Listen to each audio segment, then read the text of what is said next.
Hey, what's going on, everyone? It's Kyle Henderson of BAMA Football on YouTube. I need you to hit that like button. Please subscribe. Today, we're going to open with talking early retirement rumors about Nick Saban. Then we're going to talk about his last night press conference, which was straight fire. Now, on Thursdays, every day this week, Coach Saban is going to be a part of Pat McAfee's show right here on YouTube. That's going to be an amazing opportunity to get more insight from the GOAT. Today, Pat McAfee asked Coach Saban about those early retirement rumors. And Coach Saban said this: "It's kind of laughable," he told McAfee. I guess the first time he started hearing about it was 3 to 5 years ago. And Coach Saban went on to say this: "I think it creates some advantages for people, programs, whether it's recruiting or whatever that might be." Saban went on to say, "I love what I'm doing. I'm focused on the challenge. I've always said that I don't want to ride the program down. I don't want to do this if I can't anymore. I feel great right now. I love it. We've got lots of challenges this season. I'm looking forward to it, and we're all in it." That's Coach Saban to Pat McAfee going into week 3. The early retirement rumors need to stop. Coach Saban was cruising his Ferrari home last night. He looked happy. They're going into week 3. No one has won a national title in week 2. No one has lost a national title in week 2 either. This team is fixable, and I am curious to see what Coach Saban does, not only Saturday at the quarterback position, but with this team going forward. This team doesn't have an identity, and that's okay. Sometimes what we don't know now, we will know later on. There's a long time for this season to develop. They still haven't played an SEC game. Lane Kiffin, Pete Golding coming into town right after the South Florida game.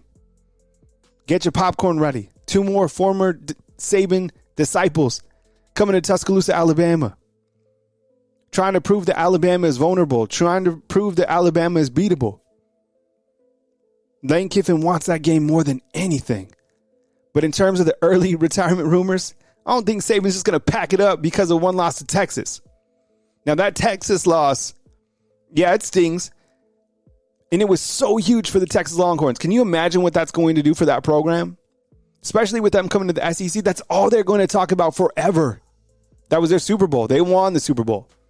Now, if a college football team has ever won a college Super Bowl, that was it in week 2. All right, next up, we're going to go through Coach Saban's press conference from Wednesday night. It was straight fire. Now, as we navigate this podcast right here, we're going to start out with Coach Saban's Wednesday press conference, which was straight fire. Here's Coach Saban talking about Jalen Milroe and reading blitzes. How do you think Jalen's done so far just in terms of reading and reacting to blitzes? The issue in the game was I think we only got sacked once on the blitz, and the back cut the linebacker, and he got up and still sacked the quarterback. The other issues were really basically 4-man rush, 3-man rush. So I think that he has done okay. I think that what we need to do as an offense is everybody's got to pay more attention to detail. We can't give bird and rabbits so the other team knows when we're passing so they can tee off. All right. So all these little things sort of add up to create a disadvantage for you if you don't get them fixed. And these are all things that, our players need to understand and need to do so we can protect better and the quarterback can have a better chance to operate. That was Coach Saban talking about Jalen Milroe on Wednesday night about reading blitzes. As Coach Saban said, some of that is on Jalen Milroe and some of that is on the offensive line. As I discussed, the Pro Football Focus grades were released. I showed those to you guys right here on our YouTube channel. It doesn't help when the offensive line is playing at a very low standard. Seth McLaughlin with a 24.0 PFF rating. Not only was that his grade in pass pro, he was also having trouble snapping the football. Like, these are critical errors that you cannot have against any team, much less Texas.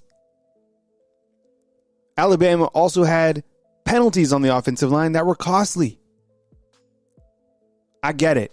You're not happy with the 2 interceptions. You're not happy with the play of Jalen Milroe. It was not all on Jalen Milroe, and I don't think a lot of you have said that. This was a lack of execution, period. And Coach Saban, when he talks about everything is on performance, Yes, the quarterback, but same thing with every other position. Here's Coach Saban talking about the depth of the secondary, which is a very important part of this team. I saw some footage this week of Jalen Key, the transfer from UAB. He didn't look anywhere close to 100%. We knew he was injured, but my goodness, he looks probably like 65 to 75%, maybe if that. You have Devontae Smith still out. Here's Coach Saban talking about the depth of the secondary. Last week, you mentioned how continuity in the secondary was an issue because of the injured guys. Just have you seen the depth of that position group kind of come along? Well, they've been good this week. They've all been able to practice and do what they can do. Now, this team's going to go fast. They're fastball as fast as anybody in the country goes. So, probably can't, sub on third down. You're going to have to probably play with whoever's in the game. So when we tried to do that in the past against teams like this, we get caught with 12 guys on the field, or we can't get them off the field when they make a first down. So we've been playing with those 5 guys. They've all not had any issues this week. So hopefully that'll be beneficial in terms of practice reps, again, in this communication and all that type of thing. The Alabama secondary, I still believe in this Alabama secondary. I know they had a difficult time going up against Texas. I know Kool-Aid had his hands full with Xavier Worthy. Xavier Worthy beat Caleb Downs over the top. Caleb Downs didn't have the best PFF grade, but I think that unit is good. Coach Saban saying that they all practiced. That means that Jalen Key practiced. That means that Malachi Moore practiced. And we saw Malachi Moore. He looks good. We still don't have an update on Devontae Smith. I think he's still out. We'll know more on Saturday when the team start physically practicing right before the game. Alabama has 2 home games and are traveling to Tampa. It's a 2-for-1 sort of deal with South Florida. Coach Saban explains why Alabama is going to Tampa. This is an unusual game, so to speak, right? It's not a big-time game where Alabama is going to play a Miami or Michigan. It's South Florida, and Coach Saban talks about the challenges of scheduling sometimes, and that's why it led to getting South Florida on the schedule. Here's Coach Saban on Wednesday night. From a recruiting standpoint, what's the benefit and impact of going to a market like Tampa during the season for a game? I think anytime you play on the road and you play a quality opponent, which I think these guys have made tremendous improvement in their team and the quality of the players and all that. I mean, it's a game that's going to be on TV. It's a good market for our fan base in Central Florida. So I think it's all good. But I think it's only good if you play good. So, I mean, image is something that you got to work to really have in terms of what I talked about before, in terms of standard, how you play and the things that you do. So that pride in performance is going to be important no matter where we play. Florida is a key recruiting pipeline for the Alabama Crimson Tide. It's been like that forever, really. And under Saban, he's done a great job landing players from the Sunshine State. And as Coach Saban said, the brand is important, but you have to play well. I think it's important that fans and the players clearly know that going into this game, it means something. Week 3 is not a lull in the season by any stretch. This is an opportunity for this team to get better, to develop offensive continuity, to develop offensive identity. Yes, I'm curious about the quarterback situation too. What is going to happen at the quarterback position? Because they have to find some consistency with the quarterback, with the offensive line, with the running game. Really, the only unit on the offensive side that has been playing elite has been the wide receiver. And isn't that ironic? Because they were the most highly criticized group coming into the season. We continue with Coach Saban talking about letting a player develop versus making a change. Reading between the lines, when do you take out your quarterback, Jalen Milroe, and maybe give someone else an opportunity? What's the key as a coach to basically letting a player develop, or deciding that you need to make a change at a position, give another player another opportunity? I think everything is performance based. And, like I said before, and I said this to the team, if you want security at your position, then you have to play well. That's what gets you security at your position. If you're not playing well, then we're going to evaluate, can anybody else play that position more consistently, better, whatever. Because everybody's trying to give their best. People are sometimes critical of whatever, but nobody takes a loss harder than the players. Nobody takes a loss harder than the coaches, because it's our blood, sweat, and tears that we put into it, and we want to do it better. And I think the players want to do it better. But we live in a result-oriented world, and we have to live with consequences of what we do. I mean, nobody plans on, having a wreck and hurting somebody. But yet that could create consequences for your future that are unbelievable. So you don't do it on purpose. You try hard. You want to be the best that you can be. And I think that's the attitude that everybody should keep, regardless of what your circumstances are. Because even if you have a failing, you need to go work on taking advantage of the next opportunity that you have. And I don't know that I can truly answer your question as to when do you make those decisions. I think it's truly got to be based on someone's performance and how it's affecting everybody else on the team. That was a very important quote. And if you kind of read between the lines, performance base is going to dictate your playing time on the field. We get it. Jalen Milroe is an outstanding individual, and nobody would ever say anything bad about his character. But at this level, you have to play the best regardless.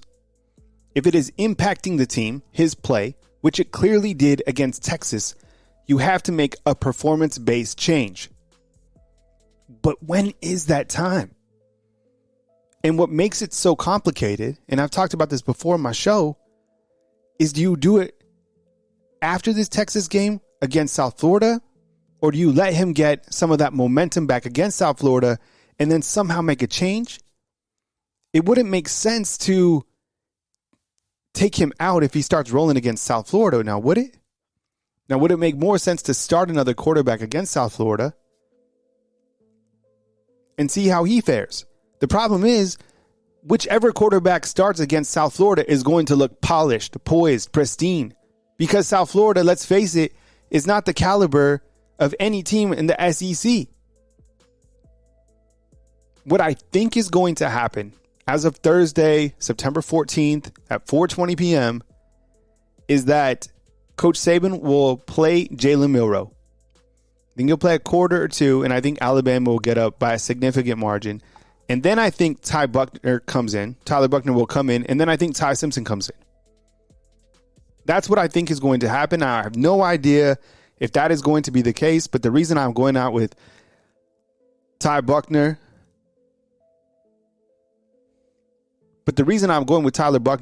before Ty Simpson is the simple fact that Buchner played before Ty Simpson in the first game of the season.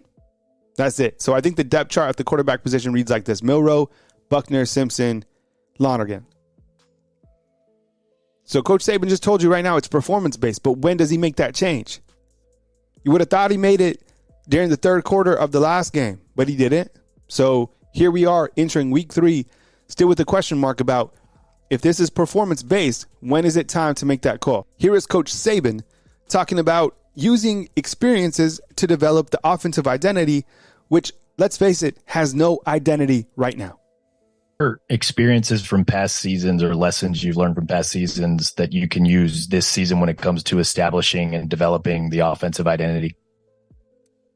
Yeah, I think that, we went through some struggles. I forget what year, maybe 2013, 14, 15, somewhere along there where, we were struggling early in the season. We lost to Ole Miss early in the season. We were sort of struggling on offense, couldn't find an identity, eventually found an identity and had, a really good season. So you keep searching. I think you got to get the right combination of players. You got to get the right chemistry, and everybody's got to do a good job. I mean, I don't care what the identity is. It comes down to execution, whether it's running or passing or punting. All right, it all comes down to your ability to execute. And we've had too many inconsistencies in execution. I mean, when you take drive stoppers, okay, we had 6 offensive penalties. Those are drive stoppers. 2 of those penalties took points off the board. We got sacked 5 times. Sacks are drive stoppers. Drop balls are drive stoppers. We only had 1, drop ball. So, and turnovers are obviously drive stoppers. The other team gets the ball and you don't have it. So when you add all those up, you should be at a much more efficient percentage for Saturday night. You can figure it out. So all those things come down to execution and people's ability to execute to eliminate that. So we can keep working on it. That was Coach Saban talking about the offensive identity or lack thereof. He's right. It's hard to get an offense going when you have mental errors, penalties, turnovers, drive killers. I felt last game, let me know what you think inside the comment box, that Jace McClellan was running really well. I felt that he should have got fed more. And I think that early on in the season so far, he might be underutilized with his first 2 games. I want to talk to you about Tommy Rees before I continue this. I was thinking about this. I brought it up on a show recently. And this is regarding Tommy Rees's offense and Jalen Milroe. Now, Tommy Rees, what is he? 31 years old, 32, 30? Whatever the case, he's a bright young man. He's an up-and-coming offensive coordinator. He's at the University of Alabama, incredible opportunity. I was thinking about this. Sometimes when you're a younger coach, you sometimes tend to micromanage because you want to prove yourself. Prove that you're capable of having a job like this. And do you feel that he might be trying to box in Jalen Milroe, micromanage Jalen Milroe's ability? Now, I'm not saying that Jalen Milroe didn't make those mistakes. I'm just saying that maybe play to his strengths. And is Tommy Rees through 2 games doing that? Or is it too small of a sample size to know that? Give me your feedback inside the comment box. Maybe it should be designed to where you build the offense around his strengths, because let's face it, he's the best athlete on the field regardless. Every single time he comes out under center. So design the offense around his strength, which is a deep ball and speed to burn, which leads us to our next topic. Saban was asked about the intermediate passing game. Pro Football Focus shows that Jalen Milroe is doing fantastic when he throws the deep ball. But against Texas, clearly he struggled. Here's Coach Saban answering that question on the intermediate passing game. After going over the film, what's led to the struggles in the intermediate passing game? I'm sorry? What has led to the struggles in the intermediate passing game, 10 to 19 yards, that range? Look, when you have a pass play, it's not designed to go 5 yards. It's not designed to go 10 yards. It's not designed to go 20 yards down the field.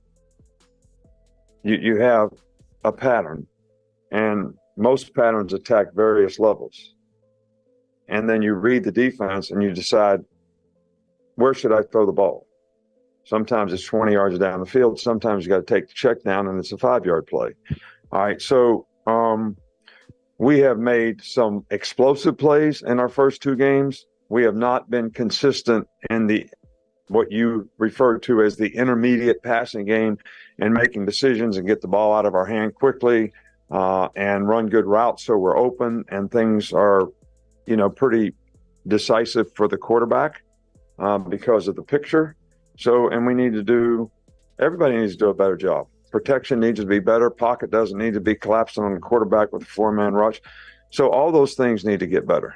And we're going to work on it. Now, the highlight of the press conference was when Saban was asked about drowning out the noise, being that some of his former players were critical of the team's play, critical of him.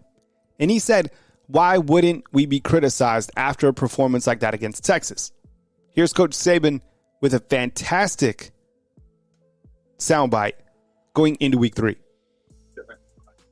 Coach, in the past, clearly a lot of success, and that comes with a lot of players that had success with you. A lot of players since the loss have came out that used to play on your program, criticizing and saying different things.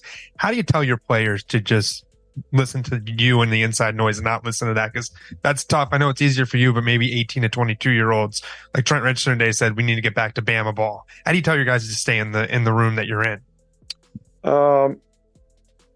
Again, I talk to the players about internal standard versus external noise. And, I think that we didn't play great. So, people get upset that we get criticized. But why wouldn't we get criticized if we don't play well? I mean, people call me and say, hey, man, this guy's a jerk for, saying this about you. No, he really isn't. I mean, it's right. We didn't play good. I'm responsible for that.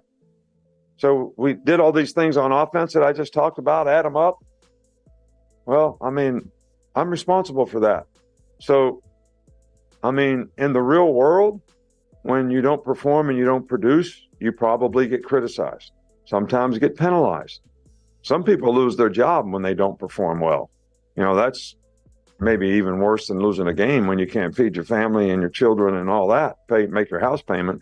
I guess that's worse. So I don't really know what the noise is. I haven't listened to one talk radio show. I haven't read one newspaper.